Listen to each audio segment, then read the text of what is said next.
अपने को देश का चौकीदार बताने वाले, अपने को गरीब बाकाए और अपने को पिछड़ी जात का बताने वाले देश के प्रधानमंत्री नरेंद्र मोदी जी की सत्ता 2024 में उनके हाथ से खिसकती हुई दिखाई दे रही थी, जिससे वह राहुल गांधी की जुबान पर ताला लगाने के लिए, उनके जुबान को बंद करने के लिए भारतीय जनता पार्टी ने एक मानहानि के मामले में, जैसा कि भाई देखिए आरएसएस का वर्कशॉप, भले मुख्यालय उसका नागपुर में है लेकिन वर्कशॉप उसका जो है गुजरात में होता है। मंत्री बने उसके बाद 314 हमारे लड़के जो कि आईएएस चयनित किए गए थे और डीओपीटी ने उनका नई क्रीमी लेयर की नई परिभाषा कर करके, जहां ढोल नगाड़े हमारे घरों में बज रहे थे, मिठाइयां बढ़ रही थी, उन बच्चों का जो अपने को ओबीसी बताते हैं, मैं तो कहता हूं कि देश के प्रधानमंत्री जो हम लोगों को 6वीं कक्षा में पढ़ाया जाता था नीलबर्ण श्रृंगाल, उसी 1750 किलोमीटर की कन्याकुमारी से लेकर के जम्मू कश्मीर के लाल चौक तक जो यात्रा करके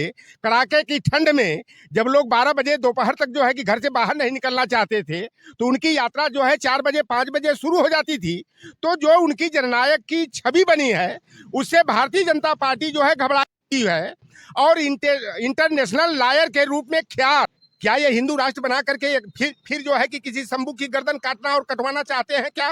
क्या बिना शिक्षा दिए एकलव्य द्रोणाचार्य का अंगूठा काटने वाली व्यवस्था ये लागू करना चाहते हैं क्या? अरे भाई, हिंदू और मुसलमान ये बेईमान कहते हैं। इन बेईमानों से मैं पूछना चाहता हूं कि जब शाहरुख खान को, आमिर खान को, सुहेल खान को और मुख्तार अब्बास नकवी को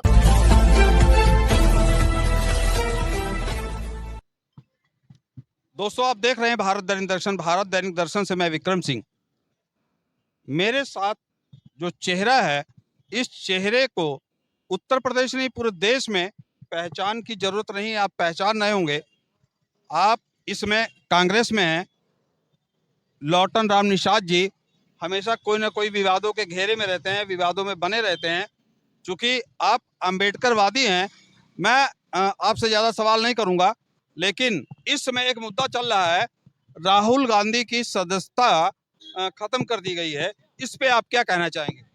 देखिए, ये भारतीय जनता पार्टी के लोग जो है राहुल गांधी को जो है पप्पू पप्पू कह करके उनकी छवि को जो है कि दबाने का काम किए थे, लेकिन राहुल गांधी जी ने जो 3750 किलोमीटर की कन्याकुमारी से लेकर के जम्मू कश्मीर के लाल चौक तक जो यात्रा करके कड़ाके की ठंड में जब लोग 12 बजे दोपहर तक जो है कि घर से बाहर नहीं निकलना चाहते थे, तो उनकी यात्रा जो है 4 बजे 5 बजे शुरू हो जाती थी।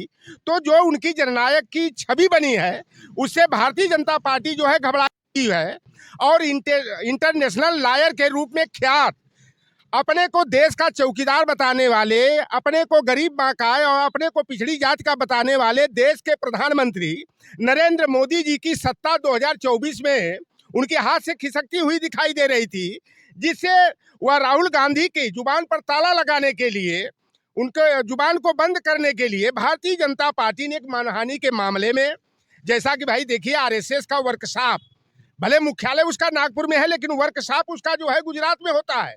और गुजरात के एक जो है लोअर कोर्ट के माध्यम से जो है एक मोदी उपनामधारी ही विधायक ने मानहानि का दावा किया और लोअर कोर्ट ने जो है कि राहुल गांधी जी को 2 बरस की सजा सुना दिया, लेकिन शाम तक जो है कि उन्हें बेल भी मिली और 1 महीने का मोहलत दिया गया अपील करने के लिए।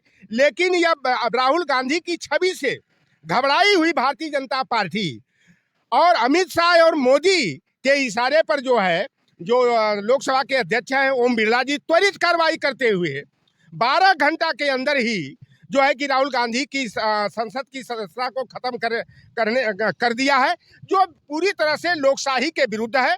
देखिए, भारतीय जनता पार्टी का जो मूल संगठन या मातृ संगठन का लीजिए, वह आरएसएस है और आरएसएस का गठन जब विजयादशमी 1925 को जो है कि नागपुर में किया गया, तो वहां पर नेपोलियन बोनापार्ट और हिटलर की तस्वीर को रख करके संकल्प लिया गया था कि भारत को 100 वर्षों में जो है हिंदू राष्ट्र बनाना है। और मैं आपके चैनल के माध्यम से सभी दर्शकों से यह जानना चाहता हूं कि आज जो है बाबा साहेब भीमराव अंबेडकर के संविधान से देश चल रहा है और नरेंद्र मोदी हो, चाहे उत्तर प्रदेश के बाबा योगी जी हो, या संविधान की शपथ लेकर के जो है कि आज प्रधानमंत्री और मुख्यमंत्री बने हैं, लेकिन वर्तमान में जो भारतीय जनता पार्टी की सरकारों के द्वारा जिस तरह का माहौल खड़ा किया जा रहा है, उसे स्पष्ट दिखाई दे रहा है कि भारतीय जनता पार्टी की सरकारें जो है आरएसएस के इशारे पर जो है बाबा साहेब भीमराव अंबेडकर के संविधान को खत्म करने और मनुस्मृति के विधान को लागू करने का काम कर रहे हैं। मैं बता दूं कि अभी देख करके बड़ा आश्चर्य हुआ कि संविधान की शपथ लेने वाले योगी आदित्यनाथ जी की टेबल पर जो है संविधान दिखता तो हम लोगों को खुशी होती, लेकिन संविधान की जगह मनुस्मृति दिखाई दे रहा है। तो यह भारतीय जनता पार्टी अब 1.5 बरस का और समय है जो उनका संकल्प है भारत को हिंदू राष्ट्र बनाने का। यह भारत हिंदू राष्ट्र कैसे बनेगा भाई? पंथ निरपेक्ष राज्य है और जब संकल्प लेते हो तो इसकी प्रस्तावना में ही पंथ निरपेक्ष, समाजवादी और हम भारतीय की भावना जो है कि अभिव्यक्त की गई है। और प्रधानमंत्री जी के जो राहुल गांधी के ऊपर जो मानहानि का दावा किया गया है, उनकी सदस्यता समाप्त की गई है। उन्होंने जो है 4 बरस पहले 2019 के लोकसभा चुनाव के दौरान कर्नाटक की एक सभा में कह दिया था कि नीरव मोदी, ललित मोदी और देश के प्रधानमंत्री नरेंद्र मोदी इनका उपनाम एक है और उपनाम एक कैसे है और नीरव मोदी उपनामधारी जो है कि चोर होते हैं। उससे जो है कि इतना घबरा गए लोग कि राहुल गांधी के पीछे हाथ धो करके पड़ गए। यही नरेंद्र मोदी जी, देखिए कहा जाता है कि पहले हम खुद संस्कारित हो। संस्कारित अगर हम हैं तो संस्कार की बात की जानी चाहिए। पहले तो भारतीय जनता पार्टी संस्कार विहीन पार्टी है। अगर देश का प्रधानमंत्री जो है सदन के अंदर जो है कि राहुल गांधी जी को जो है गाली देते हुए जर्सी गाय का बछड़ा कहते हैं तो इन लोगों को शर्म नहीं आती है? ना पता कहाँ इनको संस्कार चला जाता है। कांग्रेस की वरिष्ठ नेत्री रेणुका चौधरी जी पर यह टिप्पणी करते हैं, सुपरखा कह करके संबोधित करते हैं, तब इन लोगों को जो है कि संस्कार नहीं दिखाई देता है। तो ये भारतीय जनता पार्टी जो है प्रतिपक्ष के नेताओं की गोलबंदी न हो पाए जब से जो है स्टालिन के जन्मदिन पर 27 फरवरी को जब कांग्रेस के राष्ट्रीय अध्यक्ष मल्लिकार्जुन खड़गे जी, उत्तर प्रदेश के सम्मानित पूर्व मुख्यमंत्री अखिलेश यादव जी और बिहार के उप मुख्यमंत्री तेजस्वी यादव जी जब मंच साझा करते हैं तो भारतीय जनता पार्टी का ब्लड प्रेशर बढ़ जाता है। और इनकी और जब अखिलेश जी जाते हैं ममता बनर्जी जी से बंगाल में जो है समाजवादी पार्टी के राष्ट्रीय अधिवेशन के दौरान मिलते हैं, तो ये भारतीय जनता पार्टी को आभास हो गया कि 2024 के चुनाव में हमारी सत्ता खिसक जाएगी। तो यह प्रतिपक्ष के नेताओं को डराने के लिए, पहले तो ये नफरत की राजनीति करते थे हर मुद्दे पर, हिंदू मुसलमान, भारत और पाकिस्तान, शमशान और कब्रिस्तान, मदरसा और विद्यालय का मुद्दा उछाल करके धार्मिक उन्माद पैदा करने का काम करते हैं। और राहुल गांधी जैसे कद्दावर बड़े नेता और देश की सबसे बड़ी प्रतिपक्ष की पार्टी के नेता की सदस्यता खत्म करके जो अन्य क्षेत्रीय दल के नेता हैं उनको डराने का यह उपक्रम जो है भारतीय जनता पार्टी के द्वारा किया गया है। और आपके चैनल के माध्यम से मैं सारे नेताओं से अपील करूंगा कि इस समय संविधान, लोकतंत्र और सामाजिक न्याय पर खतरे के बादल मंडरा रहे हैं और लोकतंत्र हमारा जो है बना रहे। बाबा साहेब भीमराव अंबेडकर के संविधान के आधार पर देश की शासन व्यवस्था चलनी चाहिए। और जो हिटलर को अपना आदर्श, नेपोलियन बोनापार्ट को अपना आदर्श मानते हैं, उन लोगों को सत्ता से जो है कि 2024 में बेदखल करना जरूरी है। और मैं भी आप बता देना चाहता हूं, सवाल है जी, अभी जब इलेक्शन हुआ तो इलेक्शन में ईवीएम का बहुत बड़ा मुद्दा उठा था। आप कह रहे हैं कि बीजेपी बहुत कमजोर हो गई है। आपका ही कहना है बीजेपी बहुत कमजोर हो गई है, अपने आप को कमजोर मान रही है। तो बीजेपी के पास जब एक हथियार है तो आप बीजेपी को कैसे कमजोर मान रहे हैं? वो तो ईवीएम के माध्यम से फिर आ जाएगी। देखिए, कांग्रेस पार्टी को इसी अगुवाई करनी चाहिए ईवीएम के। और मैं भी कहता हूं, पहले भी बोलता रहा हूं कि ईवीएम जो है भारतीय जनता पार्टी के लिए इलेक्ट्रॉनिक विक्ट्री मशीन है। और भाई मैं जानना चाहता हूं कि जापान की जिस इलेक्ट्रॉनिक कंपनी में ईवीएम बनाया जाता है और उस कंपनी में जब 2009 में यह मामला आया था और भारतीय जनता पार्टी के नेता सुब्रमण्यम स्वामी ने ही आरोपित किया था, ईवीएम की विश्वसनीयता पर प्रश्न चिन्ह खड़ा किया था, तो जापान की इलेक्ट्रॉनिक कंपनी के मैनेजिंग डायरेक्टर ने कहा था कि मशीन तो मैं जरूर बनाता हूं लेकिन मेरा इस मशीन पर भरोसा नहीं है, इसीलिए मेरे यहाँ ईवीएम से चुनाव नहीं होता। ईवीएम पे पूरे देश के नेता खामोश क्यों हैं? इसमें पूरे देश के नेता, जब इलेक्शन आता है, रिजल्ट आता है, उसके बाद सब लोग चिल्लाना शुरू करते हैं ईवीएम ईवीएम ईवीएम में बेईमानी हो, लेकिन इस समय खामोश क्यों है देश के नेता? अच्छा देखिए, सारे नेताओं को इस पर मुखर होना चाहिए और ईवीएम अगर विश्वसनीय होता तो मैं जानना चाहता हूं कि अमेरिका हो, ब्रिटेन हो, फ्रांस हो, जर्मनी हो, कोरिया हो, मिस्र हो, जो विकसित देश हैं, आखिर वहां पर मतपत्र के द्वारा वोट क्यों मतपत्र के द्वारा चुनाव क्यों होता है, क्यों नहीं वहां ईवीएम से होता है? तो जब विकसित देशों में जो है मतपत्र से चुनाव होता है, तो भारत जैसे विकासशील देश में, जहां की आज की डेट में भी 46-47% लोग निरक्षर हैं, कम पढ़े लिखे हैं, तो यहाँ पर ईवीएम मशीन की क्या आवश्यकता है? विपक्ष शांत क्यों है? ईवीएम पे एक मुद्दा बनाना चाहिए, ईवीएम पे जहाँ एक सवाल उठना चाहिए। आज मैं देख रहा हूँ जैसे ही इलेक्शन आएगा फिर आप लोग शुरू कर देंगे। और अभी मैं कहीं किसी भी चैनल पे, चूंकि हम लोग भी रीड करते हैं, कहीं भी किसी भी चैनल पे किसी के नेता के मुंह से ईवीएम का नाम नहीं सुन रहे हम कि ईवीएम बेईमान है। इसका मतलब सारे नेता विपक्ष के भी बेईमान है। तभी तो ईवीएम पे इलेक्शन आते ही आम जनता भी कहती है, जब हम लोग गांव गलियारों में जाते हैं, अभी जो पिछला विधानसभा चुनाव हुआ था, और उस गांव में जो है 99% मुसलमान हैं। ये आपके जो है कि सुल्तानपुर की यह घटना है। मेरा सवाल है सर, ईवीएम आवाज क्यों नहीं उठ रही? क्यों नहीं आवाज उठनी चाहिए। मैं भी कर रहा हूं, मैं कांग्रेस पार्टी का नेता से पूर्व में सवाल है कि ईवीएम जो है ईवीएम कांग्रेस ही तो लाई थी। ईवीएम कांग्रेस लाई थी, लेकिन कांग्रेस का मकसद ऐसा नहीं था। लेकिन भारतीय जनता पार्टी जो है कि खेल आप देखते हैं, जैसे ये षड्यंत्र करते रहते हैं, कभी नफरत की राजनीति, नारा तो ये दे देते हैं सबका साथ, सबका विकास, सबका विकास। कांग्रेस को कैसे ईमानदार कहा जा सकता है? ईवीएम लाई थी तो ईवीएम आज की बेईमान तो नहीं, ईवीएम तो पहले से बेईमान नहीं होगी। ईवीएम लाया था अच्छे मकसद से लाया था, लेकिन आज जो है कि ईवीएम का दुरुपयोग हो रहा है। मैं जानना चाहता हूँ, कर्नाटक चुनाव के बाद ये प्रश्न उठा था कि 19,000 जो है ईवीएम मशीनें गायब हो गई हैं, लिस्टिंग उनकी नहीं मिल रही है। तो आखिर वो मैं भी आज जानना चाहता हूँ कि वो 19,000 ईवीएम मशीनें गई कहाँ? वह भारतीय जनता पार्टी इसी तरह का खेल करती रही है। कई जगह लोकसभा चुनाव जो हुआ था, विधानसभा चुनाव के समय भी तमाम जगहों पर गाड़ियां पकड़ी गई, जो कि ईवीएम की मशीनें जो है कि बाहर से ले जाती थी। अगर भारतीय जनता पार्टी को मैं कहता हूँ, क्या नुकसान है भाई?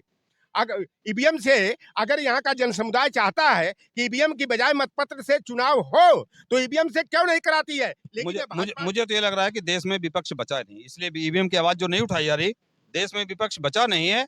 देखिए, भारतीय जनता पार्टी जो है जिस तरह से रवैया अपना रही है, मैं कह रहा हूं कि गैर संवैधानिक तरीके से काम कर रहे हैं। और देश के प्रधानमंत्री नरेंद्र मोदी जी, मैं एक घटना बताऊं कि इन्होंने 10 नवंबर 2013 को जब ये देश के प्रधानमंत्री पद के दावेदार घोषित किए गए, तो केरला कोच्चि स्थित माता अमृतानंदमयी के मठ में इन्होंने भाषण देते हुए कहा था कि मैं पिछड़ी जाति का हूं, राजनीति में बहुतों के लिए अछूत हूं, लेकिन अगला 10 बरस जो है कि पिछड़ों, दलितों, वंचितों का होगा। लेकिन जब ये प्रधानमंत्री बने, उसके बाद 314 हमारे लड़के जो कि आईएएस चयनित किए गए थे, और डीओपीटी ने उनका नई क्रीमी लेयर की नई परिभाषा कर करके, जहां ढोल नगाड़े हमारे घरों में बज रहे थे, मिठाइयां बढ़ रही थी, उन बच्चों का जो अपने को ओबीसी बताते हैं, मैं तो कहता हूं कि देश के प्रधानमंत्री, जो हम लोगों को 6वीं कक्षा में पढ़ाया जाता था नील वर्ण श्रृंगाल, उसी तरह से यह फर्जी ओबीसी है, जिन्होंने अपनी जाति को 1900 जब ये प्रधानमंत्री बनते हैं 2001 में,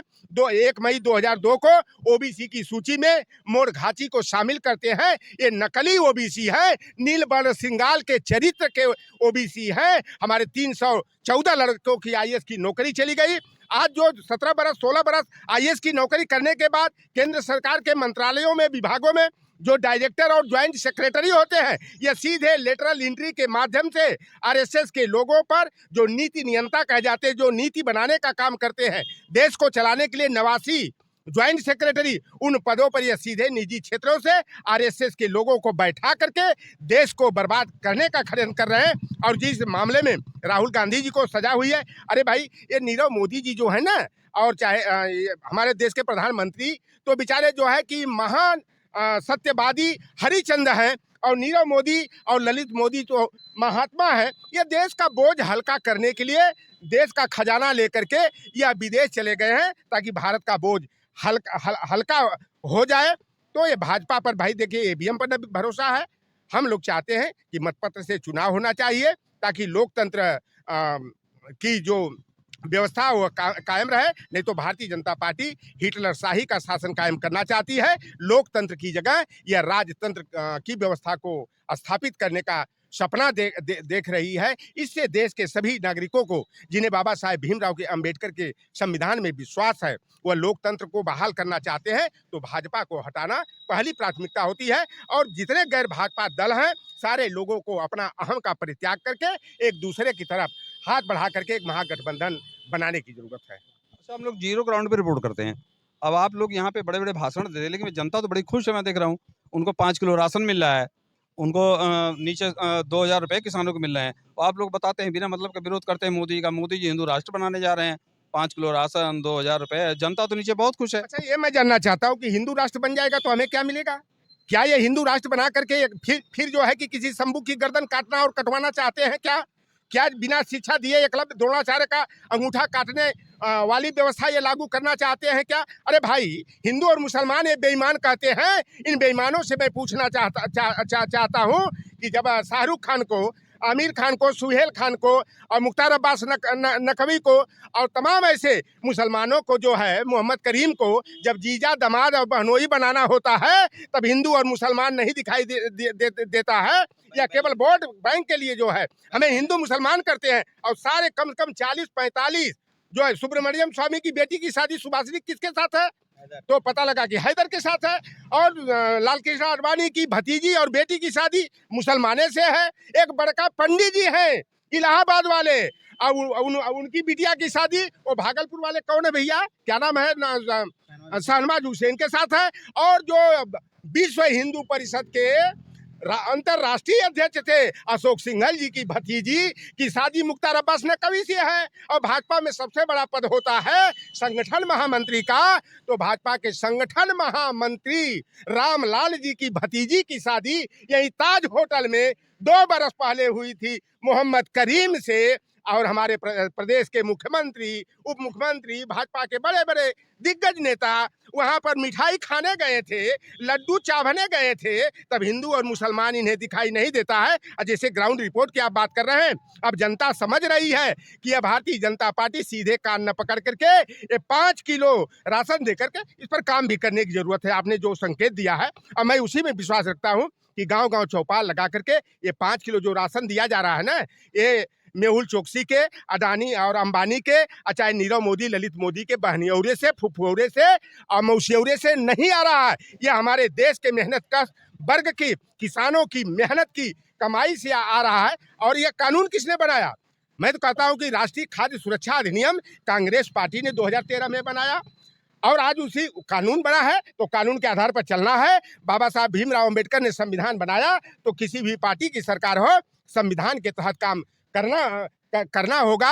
और सूचना का अधिकार हो, कांग्रेस पार्टी ने दिया। मनरेगा की योजना जो है, 100 दिन के रोजगार की गारंटी की योजना, कांग्रेस पार्टी ने ही दिया। लेकिन ये भारतीय जनता पार्टी जैसा कि अपने कारनामों से यह केवल नाम और नंबर बदलने में काम करती है। उत्तर प्रदेश में लखनऊ, देश की राजधानी है लखनऊ। मैं आपके चैनल के माध्यम से और आपसे भी मैं जानना चाहता हूं कि क्या लखनऊ के अंदर एक काम जो है 6 साल में योगी आदित्यनाथ का नया बता दीजिए।